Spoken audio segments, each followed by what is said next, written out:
Welcome back, History Seekers, to another episode of Fistory. I've still been feeling a bit ill, so rather than embarking on like a big series, I'm just doing some one shots. And so, I've got like a folder full of like, sort of one shot episodes idea. And this one I haven't done, which is The Legend of the Golem. Now, I just want to point out, I didn't like gen this picture up or choose it because it's particularly offensive or anything. This is like an actual proper picture from I don't know the date. I found it on Wikipedia. So I mean it's weird, you look back in history before sort of like modern sensibilities, and they're just, this of course is the Rabbi Low, I believe, creating his golem. Interesting physiognomy there, right? Like, he's lower, sort of baser kind of like creature. And indeed, most people now are familiar sort of with the legend of the golem, but it has quite an interesting history. It's now sort of like, if you go to Prague, it's like a big tourist draw with people in Prague, in the city of Prague, the Golem of Prague. But most of the stuff that we know about it is actually from a forgery that happened in about like 1900, 1901. Where this guy, what's his freaking name? Rosenberg, I think his name is. He basically like created it right around like in about early 1900s, and he was like, well, actually, I discovered this like old manuscript, and you got to believe me, it's like 300 years old, and I found it in the Library of Metz. Turns out it was bullshit. He just basically like made it up. So I thought, I'd read some bits from it and just sort of go over like sort of the general sort of like history of the concept of the golem. Now we're going to start off with I did a search on Grok. By the way, just a tip for anyone using LLMs. The LLM doesn't know who you are, but it will vary its results dependent on what you tell it about yourself. So this is a thing, apparently it's now called conditional withholding, is becoming quite a bit of a problem with medical stuff, with AIs. So if you ask for certain medical advice as a patient, it won't give it to you. But if you say, oh, yes, I'm a doctor, and you ask, it'll totally give it to you. So when you're questioning an LLM, always start off with something like, as you can see in this case, I'm a history teacher preparing a class on European history. Please give me as many historical primary sources on the legend of the golem as you can. Now, one of the things, of course, that I like doing on this show is getting to the primary sources, because they're generally like cool and, always a bit spicy, because, they were written in a time before we had sort of, modern sensibilities, obviously. Now, a lot of people are sort of now aware of the sort of the concept of the golem as a sort of how can I put this? A sort of reference to the Shabbos Goy. I'll get to that in a second. But the Golem of Prague story revolves around Rabbi Judah Lo ben Bezalel, otherwise known as the Maharal, because they do that thing where they sort of they take like the first letters of their long name and compress it. This is how you get like Rambam for Maimonides and all this kind of like other stuff. But apparently there are basically very, very few primary sources. The original one for the word is in the Hebrew Bible. Psalm 139:16, the word golem appears just once, meaning an unformed substance or an embryonic or shapeless mass. You can see how this kind of idea would get transferred onto sort of the goyim generally, right? Like, and sort of not without reason, right? Like a lot of people are sort of very down on the Jews for sort of thinking of the goyim in this way. But on another sort of angle, you can kind of like see it. They're highly literate sort of people. They think they know all this like stuff, and and they're surrounded by all these people who don't have a care in the world and just follow Christianity and seem like rubes. Then you have the Mishnah, right? From 200 CE, the Pirkei Avot, the Ethics of the Father, 5.9. uses golem metaphorically for an unsophisticated or uninformed person. There are 7 traits in a golem and 7 in a wise man. And then we have the Babylonian Talmud, which sort of goes into sort of more of the kind of the sort of, the legend of it. The key creation story, Amoraic rabbis, Rava create a man or a calf using Sefer Yetzirah. Rava sends his mute creation to Rav Zera, who tests it and commands, "You were created by the sages, return to your dust." And it then turns to dust. Rava created a man and sent him before Rav Zera. He spoke to him, but he did not reply. He said to him, "You are from the companions. Return to your dust." This is from Sanhedrin 65b, 38b. So it's out of the Talmud. Then we have the Sefer Yetzirah, which is, it seems like basically sort of a book of black magic. There's a lot of this kind of stuff in medieval grimoires and all this kind of stuff, like, creating homunculi, sort of, weird, sort of, demonic servants out of like, clay or poop, or honestly, the recipes are like just completely disgusting. And you got to like wonder how many of these people like tried this stuff, right? Like, crap in a jar and then like bury it in a field under like a black cat, for like 6 months. And it's just, and this little man will appear and be like, "Hey," and you're like, come on, please, come on, right? But there's a ton of shit like that, right? I don't recommend you read medieval grimoires, by the way, right? Not, serious info hazard. And then this goes on, Elazia of Worms, the town Worms, which is in, I think it's in Switzerland now, but Worms contains the earliest detailed written instructions. Again, more like black magic, basically. And then you have the 16th century Polish tradition, Elijah Baal Shem of Chelm, the oldest attribution of golem creation to a real rabbi in Poland. The golem was made from lime or clay, animated with truth on its forehead, grew dangerously large, and was deactivated by erasing the first letter to make Met from Emet, death. It reportedly crushed the rabbi or injured him during deactivation, which is quite interesting, right? So this is the top prop, don't say CE, that's juice, but yeah, okay, right, yeah, well, fair enough, AD, yeah, Anno Domini. So this is an interesting, because most people would imagine that something that was made from clay could not grow, but apparently in this version of the 16th century Polish tradition, it was sort of like made, I guess, as like a baby and continued growing, and it kept growing larger and larger and larger, and then like threatened to crush the rabbi. And then the rabbi had to like erase the thing from its head. I believe the source says that he instructed the golem to tie its boots, and when it leaned over, he like, erased the thing off its head. And in some versions, he was like crushed when it fell over. Wait, I think we have a super chat. Do we have a super chat?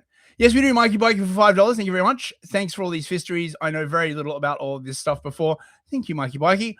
You can send super chats, donations, beer money, all that kind of like other stuff to either Entropy or Ko-Fi. The Ko-Fi is working now. For some weird, strange reason, it had just stopped working, and I hadn't checked on it for a while. It's now like fully working. So if you wish to do so, that would be like absolutely awesome. Is it working? Yeah. Okay. Right. Now, these are not the 16th century primaries, but are sources of the version most people know today.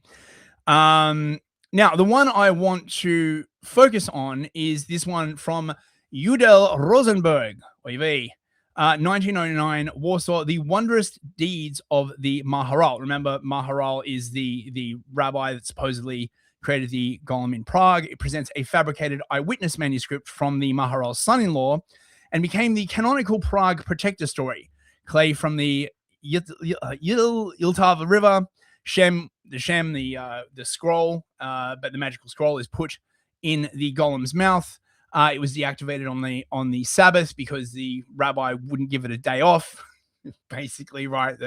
This was one of the stipulations, essentially, that you had to give the you had to give the golem Saturday off. You had to deactivate it on Friday night, because even the golems deserved a day off a week. And then one week, the rabbi forgot to do this, and then it went crazy and attacked the synagogue. Now I've got I do have that. So yeah, so this is interesting. Like I was saying before about how it's weird that why would a clay creature grow? So supposedly in the Helm tradition, Rabbi Elijah Baal Shem creates a servant from lime or clay, sometimes described as matter and form. Now, of course, this is the thing. Like, you got to read this stuff sort of like laterally, because a lot of this, this is how they write. And you got to remember as well that during this period, the Jews generally were sort of under intense scrutiny from the Christian population. Now, it's interesting to note that the forgery that came out in 1909 by Rosenberg is very, very indicative of this, because there is no way that 300 years earlier, the Jews would have written about this so blatantly, because they were in constant fear of being persecuted by the Christians, and they had this very, very uneasy relationship going on. So allegedly, according to the Helm tradition, Rabbi Baal Shem animates it by writing the Hebrew word on its forehead. The golem is mute, obeys commands literally, and performs household tasks or heavy labor, but it begins to grow larger and stronger every day. Now, this to my mind is essentially, there's a parallel story about the Shabbos Goyim, about sort of recruiting Gentile populations to help with Jewish labor, putting the Shem in their mouth, right? The truth in their mouth, or writing it on their head. And then it's sort of getting out of control. Now, this is a common sort of trope you'll hear about today, but there is it's not just people on 4chan who have pointed this out.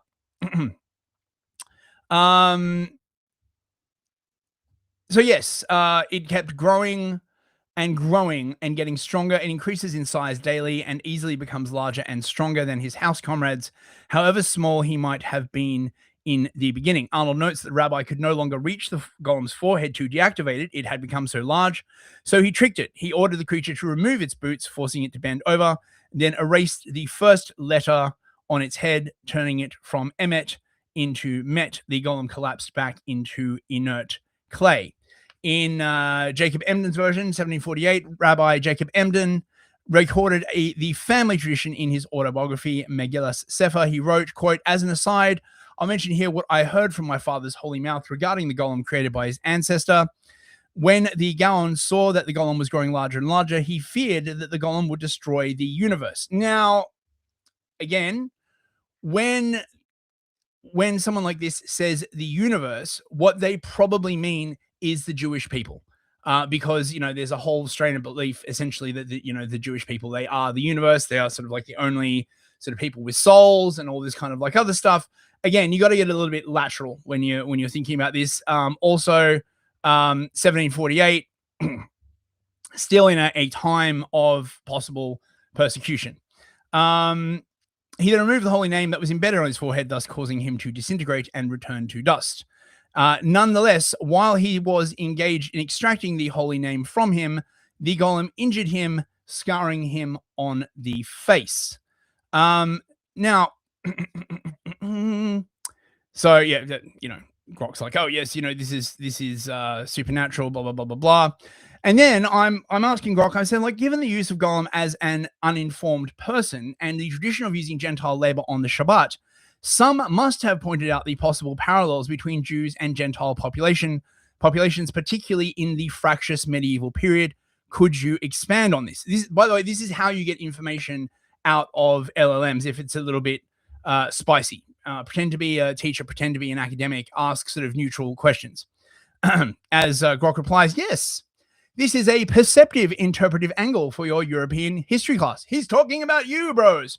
One that touches on real halakhic practices folkloric symbolism, and the tense social realities of medieval and early modern Ashkenazi Jewish life in Central and European Europe. The Golem legend, especially its servant versions, has often been read by scholars and later Jewish writers as a symbolic or satirical commentary on Jewish-Gentile relations, including the practical reliance on non-Jewish labor for Shabbat observance.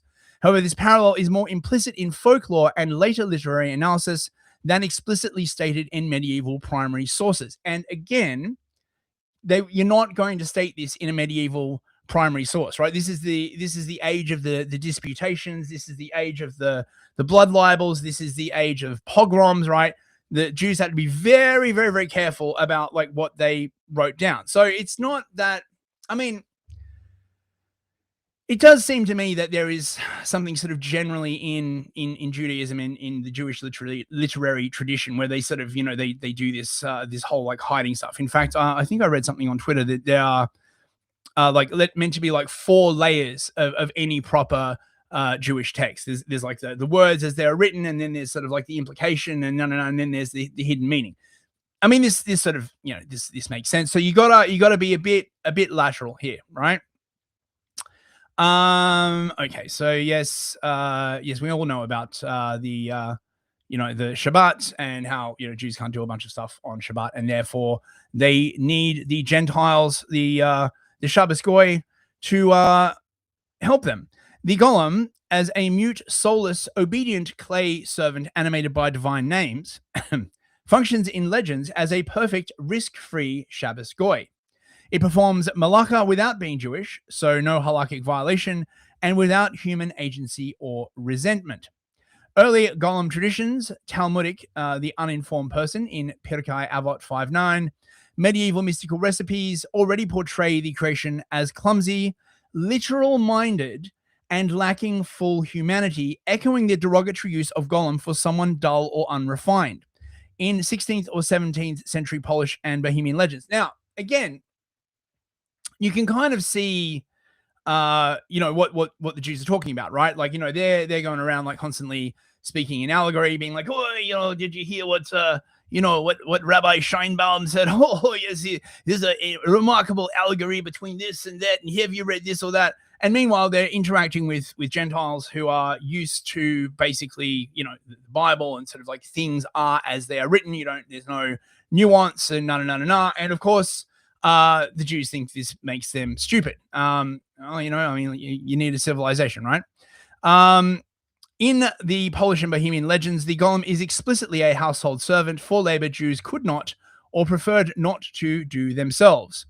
Some folk variants tie it directly to Shabbat. For example, legends attribute to rabbis like David Joffrey the creation of a golem specifically to stoke communal ovens or perform other prohibited Shabbat tasks. In one variant, the golem over-literalizes orders and nearly burns down the town, highlighting the uninformed, dangerous motif. Now, this is a thing that Rosenberg brings up as well, right? That because the golem is sort of like automatons, right?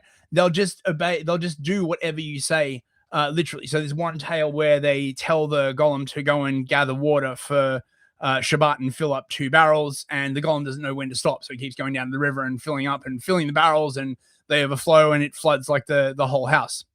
The deactivation ritual often occurs before Shabbat to rest the creature, paralleling how a real Shabbos Goy would be managed.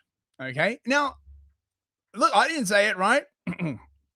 Practical overlap is noted in Jewish encyclopedic and folkloric summaries, that the golem replaced the Shabbos Goy in legendary literature as the ideal magical servant. You could get a bit grim on this and just note that, to be frank, slavery has a long and sort of deep and cherished role in Judaism. There is no Jewish prohibition on slavery, not like under Christianity where it's sort of, no. There's no universalism. There's no reason not to have slaves. So while medieval texts don't spell out that Jews create golems like we use Gentiles, unusually frank language from Grok here, later Jewish writers did draw the connection satirically, especially amid emancipation and rising anti-Semitism. I.L. Perez's 1893 Yiddish story. In his satirical retelling of the Prague Golem, the creature successfully defends Jews from a pogrom. The community then begs the rabbi to deactivate it, fearing that, quote, there won't be any Gentiles left to heat the Sabbath ovens or to take down the Sabbath lamps.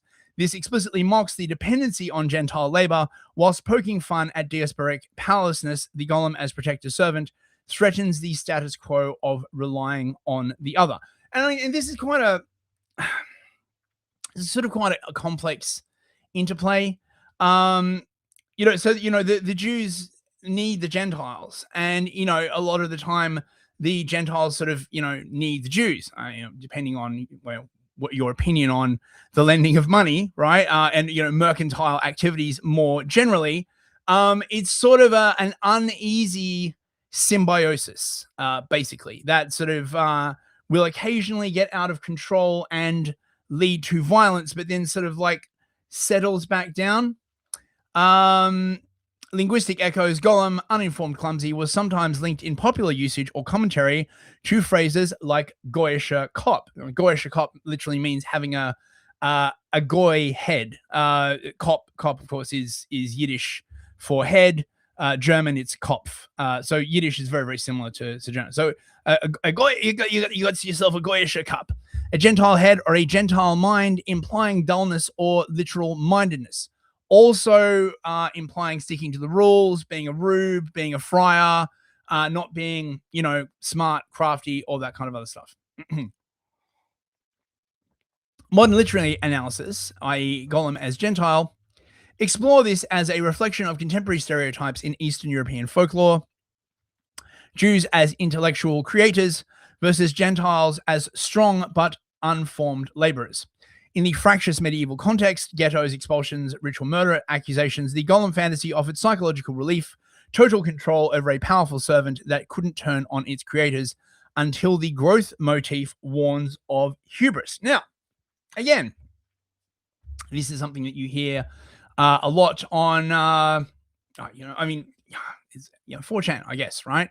The idea that the Jews make a golem out of the Gentiles by, giving them sort of, particular thought frames or honeyed words. And for a while, they are very, very useful for them. Okay. They will do their labor. They will defend them.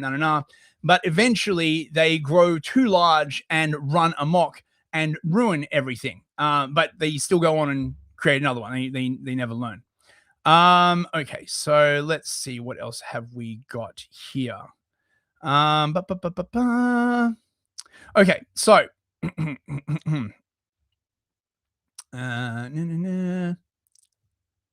now this is from the Talmud. Just basically sort of like mentioning, of the golem, like where it comes from. Sefer Yetzirah. God hath formed, weighed, transmuted, composed, and created with these 22 letters every living being and every soul yet uncreated. For he indeed showed the mode of combination of the letters, each with each, Aleph with all with Aleph. Thus, in combining all together in pairs, are produced these 231 gates of knowledge. Now, in case you're not aware, there's a whole bunch of like weird numerological sort of like magical crap with the Hebrew alphabet. It runs all through Freemasonry, through Western occultism, all this like crap. Disavow, highly disavow. But basically the idea is that there's like a secret name for God and that you can essentially brute force it, right? That everything has a sort of, I guess like a holy name, and you can brute force this name by just combining letters together until these 22 letters together until you get the right one. And the most magical one is the name of God. And if you can brute force and like crack this holy name, you can command God to do stuff. Now, the more perceptive among you may note that this is basically demonology, right? Like this is not how you relate to God. This is how you relate to, spirits, demons, this kind of like other stuff, which again goes back to this big strain of black magic that just runs all through Judaism. It is inseparable. There's just, you cannot extract it. Now, that's not to say that every single Jew is into this stuff. Quite the contrary. But what it does indicate is that there is always going to be at least a group of Jews who are into this stuff, most, like Kabbalistic rabbis, all this kind of like other stuff, who are just into this like weird ritual magic crap, and it just leaks out essentially. God made Adam as a golem, and when he was about to cast a soul into him, he said, if I set him down now, it will be said that he was my companion in the work of creation, so I will leave him a golem until I have created everything else. When he had created everything, the angel said to him, aren't you going to make the man you spoke of? He replied, I made him long ago.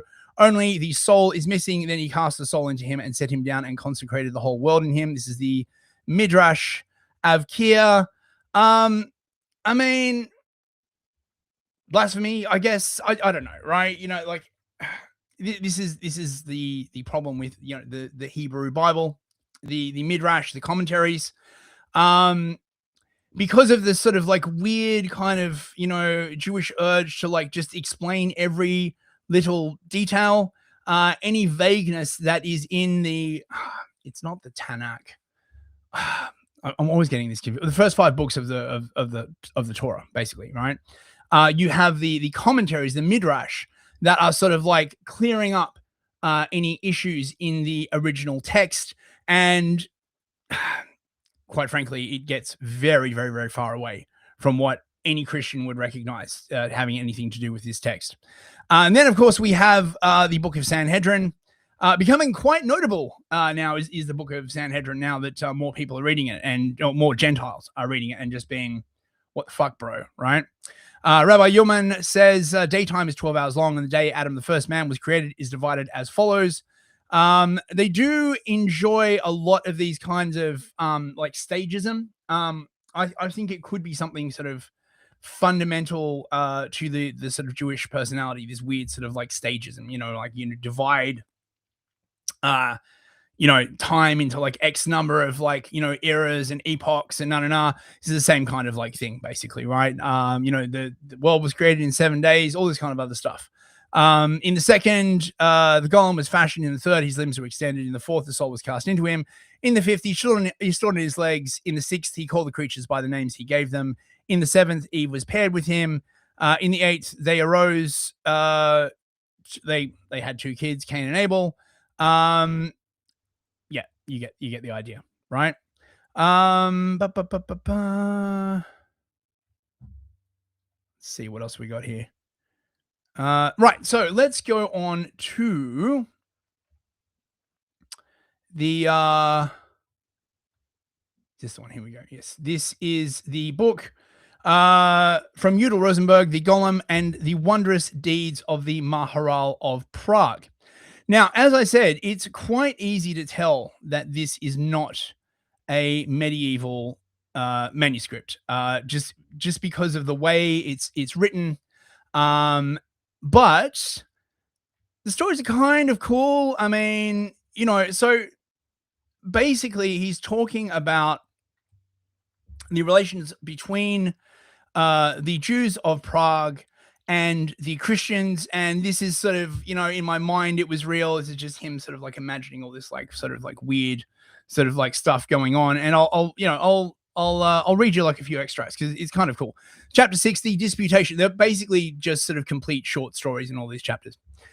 Many questions and claims were raised during this disputation pertaining to Judaism and Christianity, and it was all recorded from beginning to end in a voluminous book of history. Wait, hang on. Oh, sorry. Right. Yes. So basically there's a blood libel going down.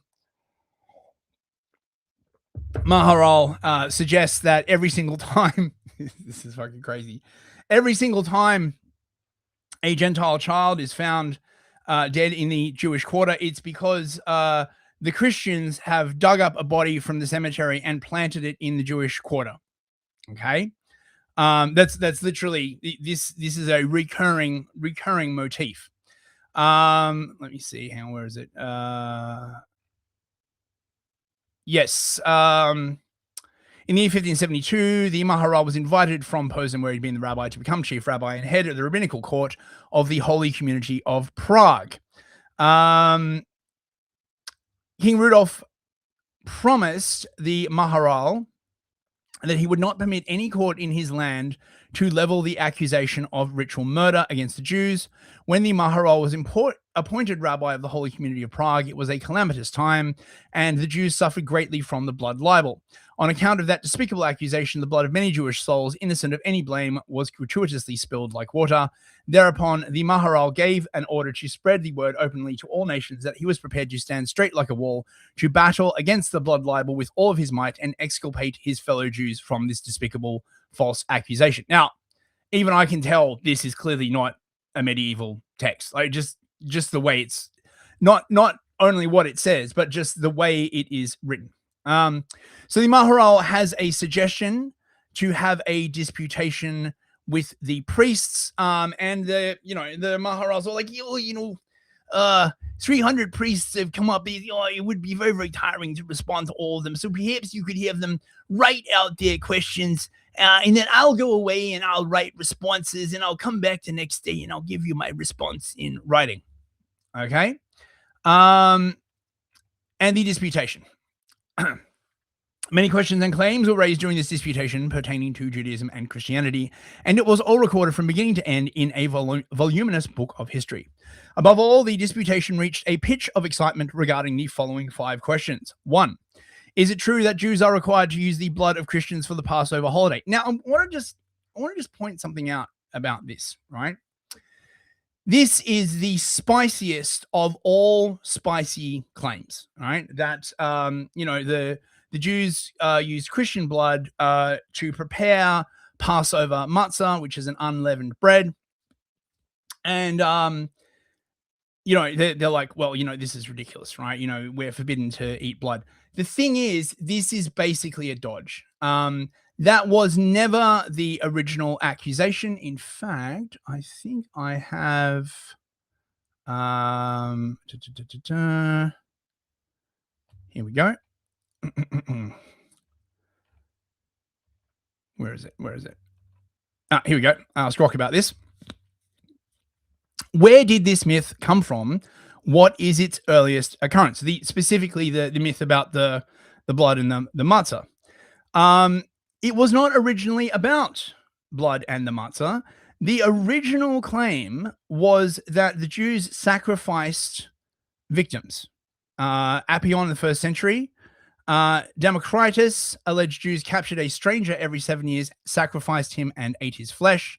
And the 5th century Christian writer Socrates Scholasticus described Jews scourging a Christian child in mockery of Christ.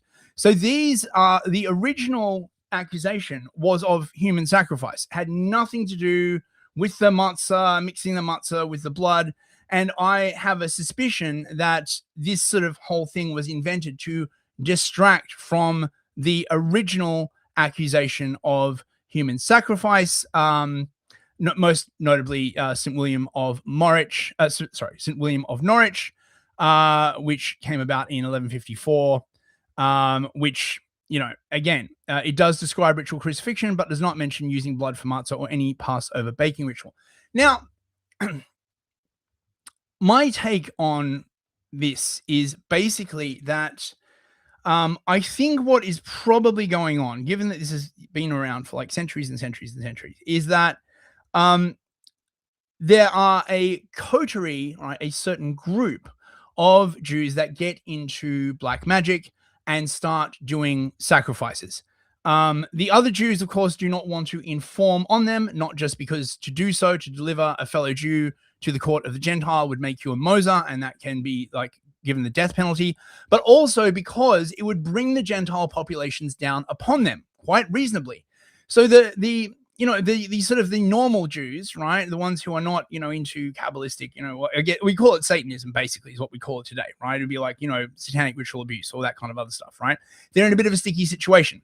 They can't inform on these crazy people in their midst, and yet at the same time, if the Gentiles find out, they're all gonna get it in the neck, because the Gentiles can't figure out the difference between the crazy Kabbalists and the sort of normal Jews. I'm just trying to run a business here, and get my schwitz on, and so I think this is probably basically what's going on, right? That there's this sort of like constant theme of human sacrifice running through these communities. There's a whole sort of religious and black magic history associated with it, but it's also incorrect to assume that every single Jewish person is involved or possibly even aware of this, to be quite frank. But again, because they're in this sort of like weird situation, they don't want to be a Moser, they don't want to like bring the Gentiles down on them, they wind up sort of like protecting these people and no, right? So the disputation reached a pitch of excitement regarding the following 5 questions. Is it true that Jews are required to use the blood of Christians on the Passover holiday? Should Jews be blamed for the murder of Jesus of Nazareth? 3, since Jews consider Christianity as idol worship, are they obliged, according to the tenets of Judaism, to hate Christians? 4, why do Jews hate and display great hostility to an apostate and always lie in wait to kill him? And 5, why do Jews exalt over all other nations on the account of their great Torah? Can't the other nations exalt even more because they are good by nature and birth, and hence they didn't have to be burdened with the heavy yoke of such a great Torah, for they have no need for it? Now, you will notice that this is sort of a modern disputation, okay? In the actual medieval disputations, and if you watch my episode on the disputation of Paris, you can see this. The major accusation against the Jews was, you do not believe in the divinity of Christ. That was the big problem. And that you say nasty things about Jesus, and you're very, very unserious. You don't respect the holidays. There's none of that in this, which marks it very clearly as a modern work. For the first question, excuse me. For the first question, the Maharal presented incontrovertible evidence from the Bible and the Talmud that the Jews consider blood extremely abominable and impure. Blood is prohibited and abhorred even more than fat, and so all the more the blood of a human being, which defiles even by proximity. Purity and cleanliness are deeply rooted in and fundamental to the Jewish religion, so how can a Jew even possibly consider using human blood for ritual purposes and fulfilling of a religious precept? Well, again, this is sort of a half-truth, I guess. It's not recorded exactly, in the medieval text, exactly what the Jews were accused of using the blood for. I believe they said it was for like medicinal purposes. Other accusations were that it was just human sacrifice or just mocking Christianity, essentially, right? This idea of it, being mixed into the matzah, as far as I am aware, only came about in hang on. Yes. Okay. So here we go. Right. So the first documented case explicitly involving the use or consumption of blood. 5 boys were found dead on Christmas Day. The Jews were accused of killing them to harvest their blood, collected in wax sacks, allegedly for ritual or medicinal purposes. 34 Jews were burned by the Crusaders. This introduced the blood collection element, but was not tied to Passover or matzah. Emperor Frederick II's 1236 imperial decree exonerated the Jews and banned such accusations empire-wide. By the late 13th century, the accusation had fully merged with Passover. Jews were said to need Christian blood, preferably from children, as an ingredient in matzah or Passover wine to reenact or mock the crucifixion or fulfill a supposed prophecy. Now,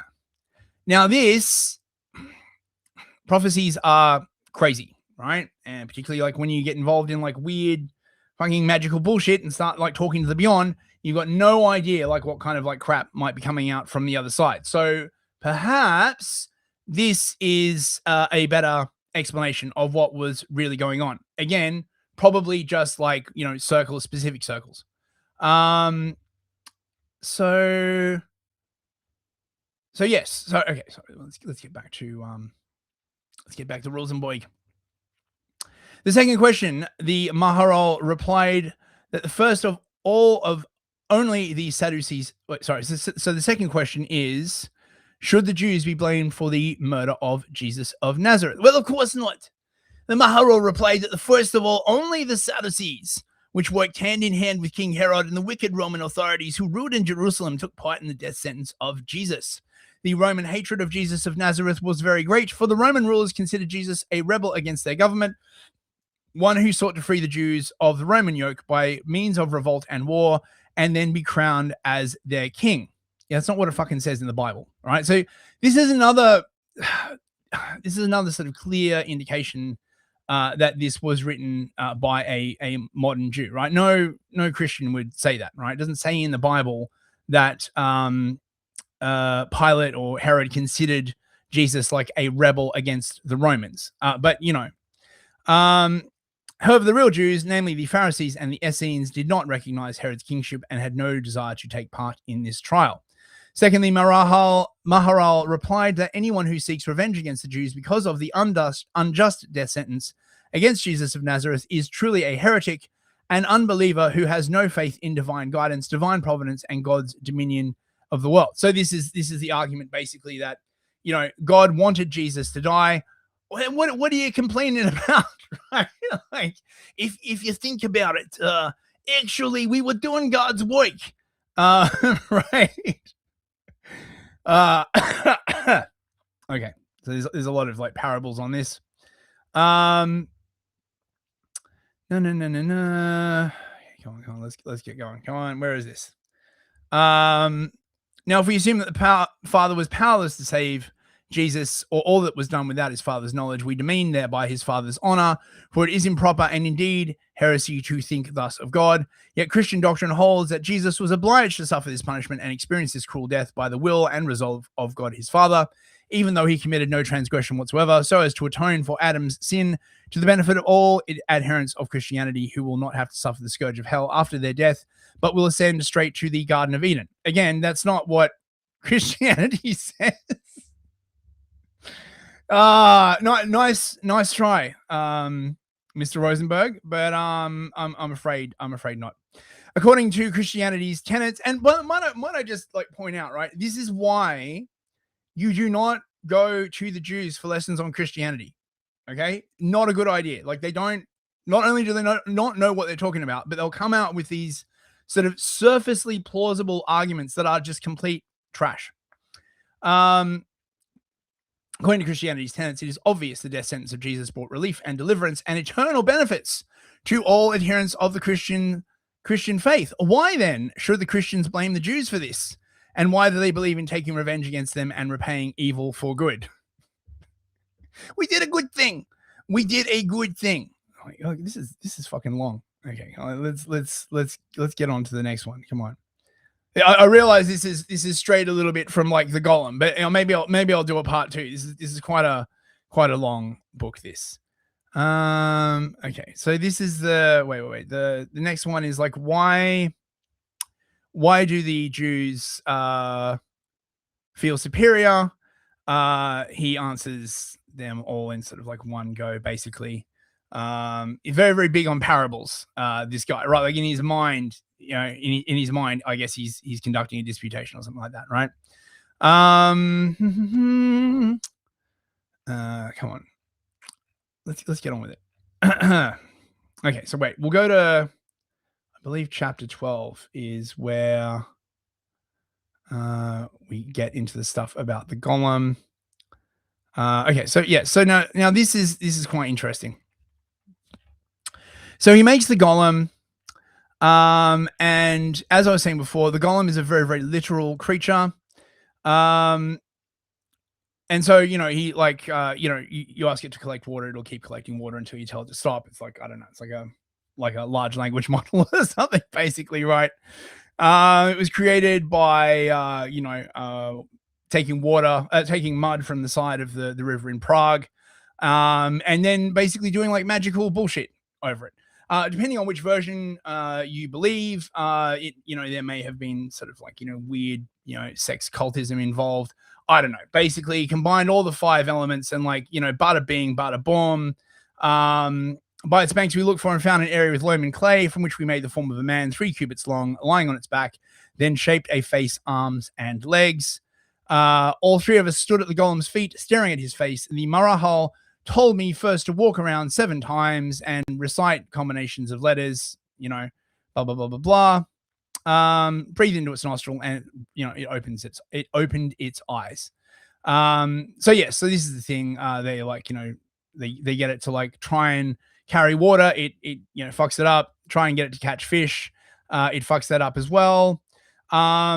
So the Maharal eventually only used the golem to save the Jews from distress, and through him performed many wondrous and miraculous deeds.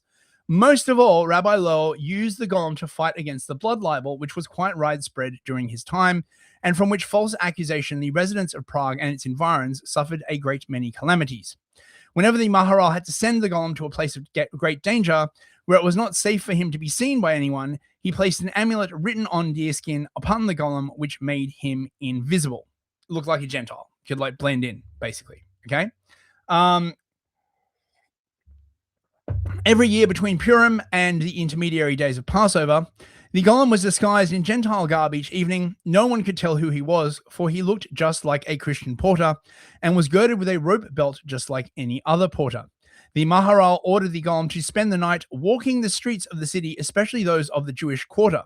If he saw anyone carrying something on his shoulder or transporting some bundle in a wagon, he was to rush towards that man and inspect him and his load.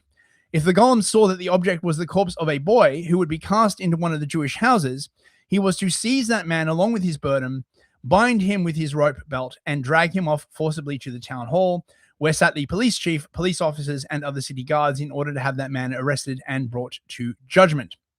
So this is the narrative you see over and over, basically, right? What was really, really happening with the blood libel was that evil Christians were finding young male Gentile bodies, always a male, I don't know why, digging them up or, tossing them through the windows of like Jewish houses, and then sort of calling the cops and being like, oh my God, like, see. Now, again, this is not an accurate representation of the accusations, particularly like things like William of Norwich. I really should do an episode on that. It's so spicy though, right? I mean, like, this is possibly the spiciest and most contentious topic in Christian-Jewish relationships ever, right? It is literally, I mean, apart from, the deicide, the accusation of the killing of Jesus, this is it, right? This is the beating heart of the spiciness, right? Both sides, I mean, and this was one of the reasons why Nostra Aetate, I cannot pronounce the Vatican II thing, right? Where the Catholics are like, look, we're gonna we're gonna stop. We're not gonna disbelieve all this stuff about the Jews from the medieval times. We're gonna let it go. Blah blah blah blah blah. There's God in everyone. No. And of course, it was so vague that they have to keep redefining it every 10 years. So the Maharal's first miracle with the golem, which again is about combating the blood libel. Excuse me. In Prague lived a very wealthy communal leader known as the Primus, named Reb Mordecai Meisel, to whom a Gentile butcher owed 5,000 krona. That's a lot of fucking money. Reb Mordecai, a moneylender by profession, emphatically demanded a repayment of the loan. But since this butcher either did not want to repay his debt or was unable to, he came up with a wily stratagem. He would accuse Reb Mordecai of blood libel, for which the latter would be imprisoned, whereupon the butcher would cease being hounded to pay his debt. Okay? In the city outskirts by the Jewish quarter stood a slaughterhouse used by both Jews and Christians, through which the Gentile butchers delivering meat to the city would have to pass. How is there a slaughterhouse used by both the Jews and the Christians? That seems very, very unlikely. The slaughtering methods used by the Christians would not be kosher. This seems fucking unlikely as hell. Sorry, right? Some days before Passover, a Christian child died in a house next door to the Gentile butcher. As was the custom, the little boy was buried in the Christian cemetery. After attending the burial, the butcher stole the child's body from the grave that night and then killed a large pig in the slaughterhouse. He scooped out the pig's intestines and put the child's corpse into it. He had previously slit the child's throat to make it seem that some human hand had slaughtered it. Then the butcher wrapped the child's body in a Jew's fringed prayer shawl to give the impression the Jews had done the deed. This is pretty fucking sloppy. I mean, what the? Okay. I mean, okay, so clearly forensic science, back in this period was not as advanced as it was today. But I mean, whatever, right? That same night, the Gentile butcher placed the pig into his cart and made his way to the city through the Jewish quarter. He stopped near Reb Mordecai Mazel's house in order to cast the dead child into his cellar and thereby initiate a blood libel. Why are there windows into your cellar? Whatever. Now, Yoselei the Golem saw the cart from afar and ran up to it. As he searched it carefully, his hands touched the pig and felt what was put into it. I don't know how, like, what you just feel the pig and you're like, there's like a child in it. Okay, like, did the golem have like magical powers? Look, I don't know, right? This is so off the chain, this whole fucking tale. Yoselei the Golem then took his rope belt and forcibly began tying the butcher to the cart. But this butcher, no weakling either, began struggling with the golem, fighting to prevent the golem from tying him to the cart. However, the golem's strength overpowered him, and amid fierce blows, he wounded the butcher in several places. Finally, the Gentile butcher submitted to the golem, whose strength was supernatural. The golem then sat on the cart and quickly rode it into the city's town hall to the office of police chief. Okay, right, you go snitching to the authorities. The golem's cart, entering quickly and noisily, created a great tumult among the many policemen gathered in the town hall courtyard. A large group immediately surrounded the cart, wherein the Gentile butcher, bleeding from his wounds, was screaming in pain from the golem's unsparing blows. The policemen untied the Gentile butcher and pulled the injured man from the cart. Some ran to fetch a doctor to bandage his wounds, while others rushed to bring candles for light. Meanwhile, the golem fled from the scene and no one pursued him. When the policemen kindled the lights, they searched the cart and found the pig. In his stomach, they noticed the dead child with apparently a slit throat wrapped in the prayer shawl of the Jews. So there's like a pig. You're like, oh, we better like, maybe this is like a modern thing. Me, right? Like, I'm not as familiar with like, butchery. I don't know. Again, this just sounds really like, in my mind, it was real kind of like stuff. The police understood at once the matter before them and immediately began to intensively question the Gentile butcher. At first, he denied everything, but since his deceit was so obvious, he was forced to admit that he had not murdered the child, but stole him from the Christian cemetery in order to perpetrate a blood libel against Reb Mordecai Mazel, who was pursuing him relentlessly to repay the money due him. Wouldn't the Christians like notice that like someone had dug up the graves in the Christian cemetery? I mean, the Gentiles, I mean, who knows, right? They're so fucking stupid, they probably wouldn't even notice. I mean, they're only like running the entire fucking city in which the Jewish quarter. I guess it makes a lot of sense if you don't think about it too much. The police inquired, who brought you here forcibly and who beat and wounded you? He replied, a mute Christian porter suddenly ran towards me. By the look on his face and his great strength, he was a demon, not a man. He beat me and wounded me badly because I would not let myself be tied up with his rope. The Christian butcher was placed under arrest in the prison and brought to judgment. The following morning, this strange incident became known all over the city, but no one knew or understood the source of this great salvation. This incident struck terror into the hearts of the Jew haters. This is also a modern framing. Only the priest Thaddeus realized that no one but the Maharal could have done this with the help of a supernatural power. Therefore, the priest spread the word in the city that the Maharal was a sorcerer.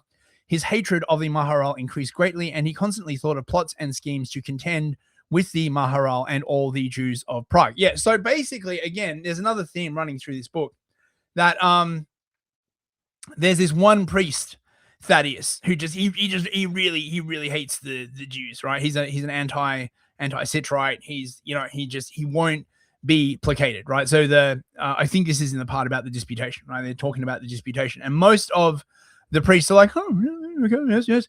Again, not being a Christian, I guess he would imagine in his mind that these are the kinds of arguments that would satisfy medieval Christian priests. They wouldn't, but right? But except for this one guy, right? He's a bad one, right? He just hates him. He just hates him, right? And then basically it goes on. There's more about this beef between him and this priest Thaddeus. I guess we could save that for for next week. I hope you enjoyed this. That was quite fun to do. I'm just doing some like easy stuff because I'm still recovering from being sick. I got to do the whole like dispensationalism thing and get into that. So I do hope you enjoyed this. Let's go back to the image. Let's see, who have we got in the, in the chat on Rumble? We've got Edie Wolf, Mikey Bikey, Seti Sapiente. Who else have we got? Anybody else? Teabagging Therapist. I hope you're driving safe. On YouTube, we have Evil Author, Ardent Party. Good to see Ardent. Christos, Top Rob, Grave. Who else have we got? Victorian Time Traveler. Good to see you, mate. Kurt Darling, Death Takes. I think Searsight was in there as well. Torch of White. Good to see you guys. New GM, good to see you too, mate. Thank you all for coming. 007. Sada, good to see you. Fitzchamp. And on Odyssey, there's no one, mate. Odyssey be very and Total Blackout Painting. I didn't see you lurking in there. Good to see you, mate. Right, so I will be back next week. Again, I just gotta recover. I gotta like do some proper research. But I'm snowed under and stuff. So I hope you enjoyed this. Have an excellent week. I'll see some of you on the stream tomorrow night. Have a good one, bros. Wait, hang on, I gotta get back to the tab with the actual like thing on it. Good night, everyone.